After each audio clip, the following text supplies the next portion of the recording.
And welcome inside the Edward Jones chatting cage. Matt Yaloff here. A unique opportunity for you, the fan, to get involved in the show on Twitter or video call, and you get to talk to a player, a former player, a manager. And today we have a guest who, for my money, is maybe the best defensive outfielder I have ever seen. I've been watching this game since the mid-'70s, and I got to tell you, if he's not the best, he is on a very short list. We say hello to Jim Edmonds of the St. Louis Cardinals. Also, you may remember him from the Angels.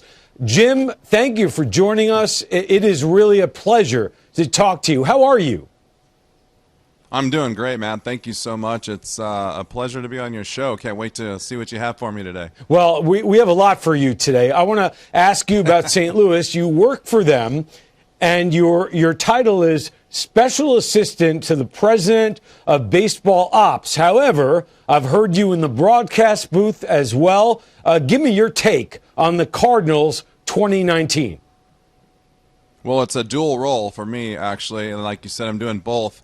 But I'm excited about this club. I really am. I got a great chance to spend about 3 or 4 weeks with the guys this spring. Normally kind of pop in and out and get to know the club a little bit more and in depth. And I'm seeing a young, excitable team. I think they're athletic.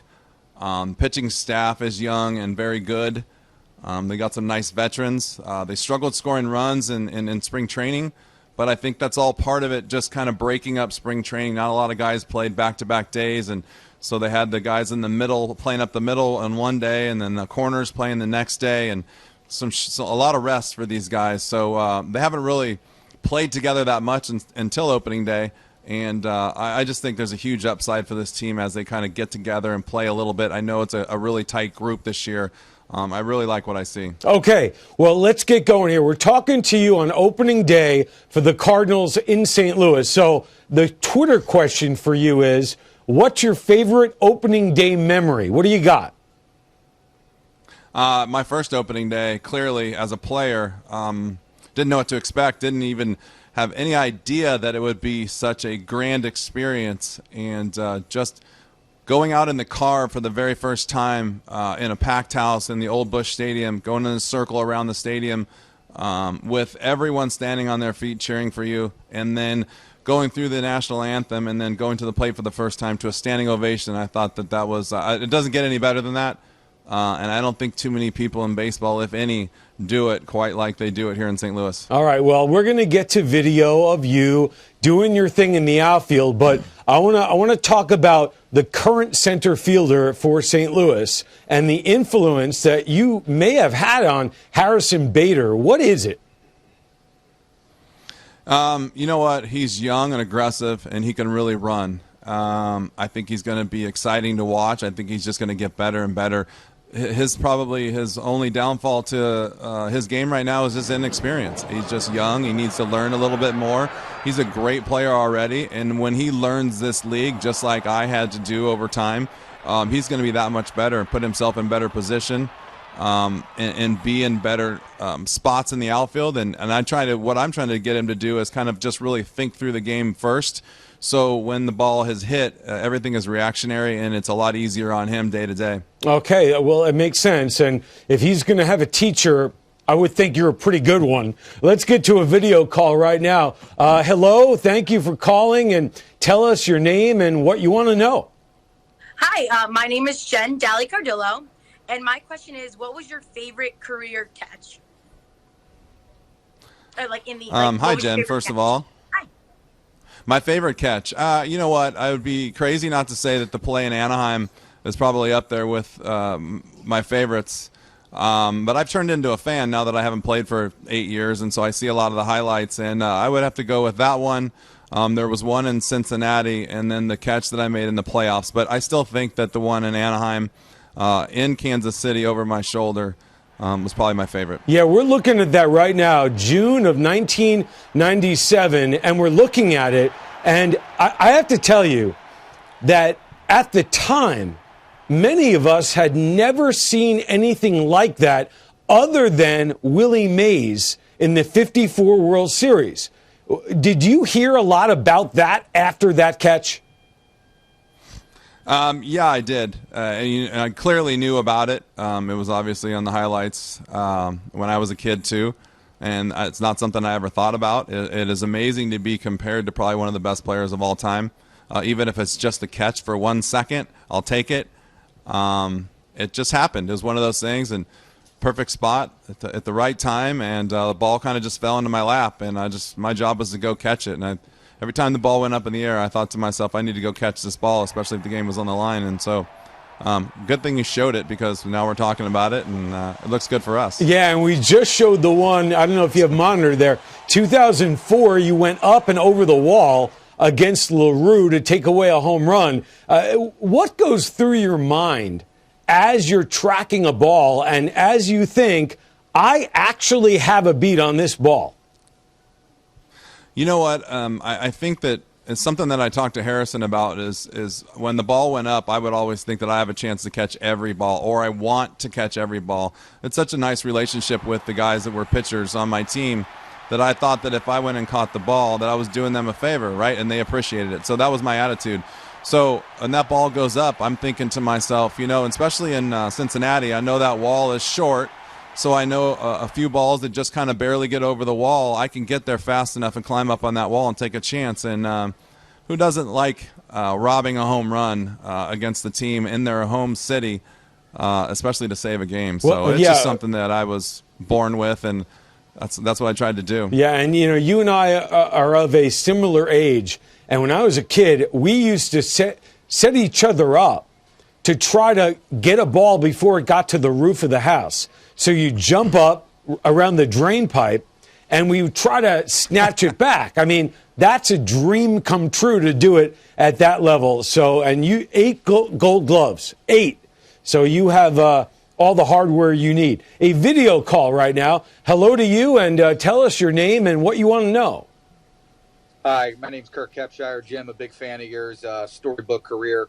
Wanted to take you back to 2004 and talk to you about the highs and lows of that postseason. Obviously, the NLCS and that memorable game-winning home run, and then the World Series, which really was difficult to watch as a Cardinals fan. I was wondering if you could take me back to that moment. Yeah, it's interesting you say the highs and lows, because it's funny. It was such a great season, except for those last 4 games, and you don't really realize the lows other than the fact that you should have won.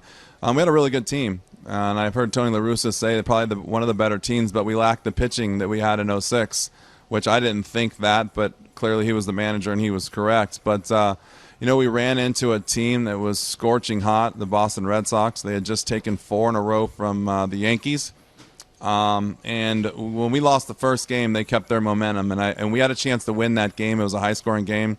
A couple guys made some big outs with the bases loaded, and from then on, we couldn't do anything right. And probably the worst, maybe not the worst experience, but one of the hardest experiences of my life, watching them celebrate. Not only because we didn't win the World Series, but I just was thinking about how difficult it was for me to get to that position. I believe that was probably about the 12th or 13th year in my career, maybe 12th year, to get to the World Series, and I had to do it all over again just to get to that spot. So it definitely hit hard. And that home run in Game 6 of the NLCS that you hit, we have video of that. I want you to tell me what you were thinking. You guys were down 3-2. What was going through your mind there in extra innings? You know what? Brad Lidge was throwing, and at that time in his career, he was unhittable. And so I think he threw 2 or 3 innings, and we were just happy to get him out of the game. No knock to Dan Maselli, but Dan Maselli wasn't Brad Lidge, and he was hard for us to deal with. And just got a high fastball in a situation, and I came through. I wasn't looking to hit a home run. I was looking to just put a good swing on it, and unfortunate for me, I hit it, and it was a home run, and it's a great career moment for me, and it was a defining one, I guess. People still talk about it today. Yeah, and 2 years later, you got a little revenge. You won the World Series, so it worked out for you, but you had to wait a couple of years. All right, a video call. Again, hello, thank you for calling in. What's your name and your question? Hey, I'm Wyatt Schmitz. Hey, Jim. Just was wondering who you thought are the – top 3 best defensive outfielders in the MLB today. Today. It's hard to say because, to be honest with you, until this year I didn't watch as much of the guys around the league as I probably should have. I kind of stepped away for a while. Obviously, Mike Trout, I think, is a top player, probably not the best player in the league. They got a kid in Minnesota. I'm drawing a blank on his name. I don't know if it's Buxton. Buxton, yeah. Buxton, and I know he's pretty good. And there's a lot. One of my favorite players that I never really talk about on another team. I love Lorenzo Cain because I played with him and I have so much respect for him. Just he came up as a young player and I got to spend some time with him. But there's so many nowadays. It's crazy. It's funny now. We have so many good athletes in this league that we have really good center fielders playing right and left field now. So if that goes to show you anything, I think there's nothing but bright future for Major League Baseball right now. Yeah, I agree with you. And Mookie Betts comes to my mind in right field. But I mean, you're right. My goodness, I mean, this guy would be an all-world center fielder. All right, another video call. That goes to show you how good Jackie Bradley Jr. is too. Exactly. By the way, I forgot to mention him. I've heard a lot of good things about him too. No doubt, no doubt. Another video call. Hello, and thanks for calling in. You got the garb going. You got the hat. What's your name and your question? Hey, Jim. Mike Krim here. Question I have is, what's your most memorable moment when you were playing with St. Louis? I guess winning the World Series has to be. I'm reminded of it. I'm sitting here at the stadium today, and I'm looking through the camera, and what I see behind the camera is all of the 2006 highlights and team picture and some stuff like that. So we're reminded of it quite a bit when you step in the stadium here in St. Louis, and so that World Series was pretty special. I think it was really special for me, and I also think that it was equally special for the organization in the city. So it definitely was right up there at the tip top. But every day here was a blessing. All right, Jim, we have a lightning round for you, and don't take this too seriously. This is fun. Okay. Players, fans, maybe even players, want to know more about you. So here we go with the lightning round. Your favorite player growing up in California, who was it? Who did you see, and who did you love? One of my favorites was Don Mattingly as a hitter and Nolan Ryan as a pitcher. Wow. All right, good. See, you were looking beyond California. I like that. A diving catch or a home run, what would you rather achieve on the field when you played?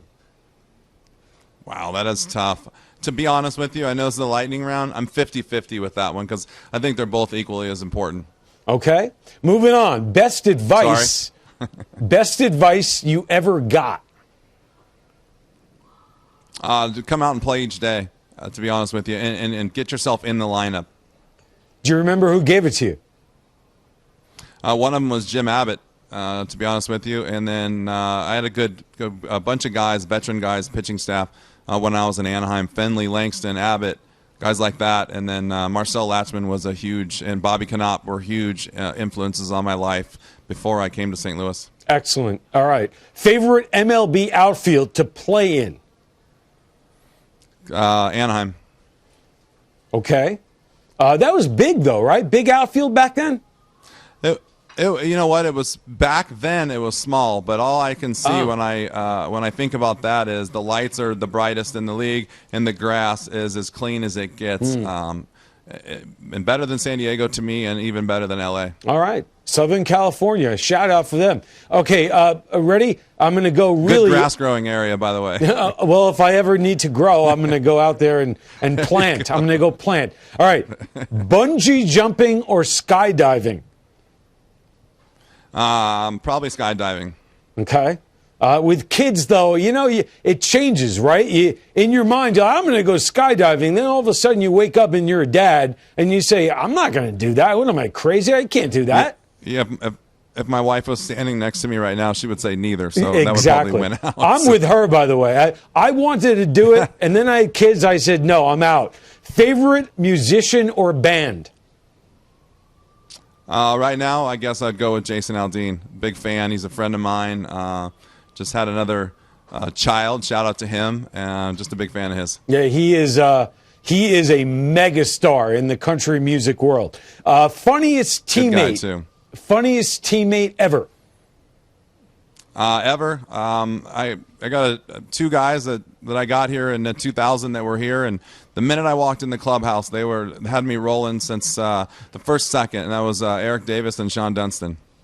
Okay, excellent. Eric, wow. All right, this is good. See, That would be shocking for a lot of people that watched Sean play in the days because he was so serious on the field, but off the field, one of the funniest men around. And I'm also going to guess maybe the best arm of anyone you've ever seen. I don't know. I'm throwing it out there. WGN, right? When we were kids. Yep, exactly. Had a cannon throwing the ball from short over to first. 98, 99 miles an hour. Okay, and finally, favorite MLB city to visit? Whew, that's a tough one. They're all so different. Gosh. St. Louis. Oh, come on. Does that count? Come on. You know what? I love Chicago, to be honest with you. I think it's a great city. I love it's one of those places when you go visit, you have the nice big city and it's clean, and then you get to go see Wrigley Field and all that it has to offer for baseball. So I guess that's pretty special. It'd be really easy to say Anaheim and San Diego and all those places at home, but I really think Wrigley is a special place, and so Chicago would be up there with me. All right. Jim Edmonds, we really appreciate it. What a career you had, and so much fun talking to you. This is the first time I've ever talked to you. I don't know how we didn't, over the years, at some point, hook up for an interview, but I thank you for your time.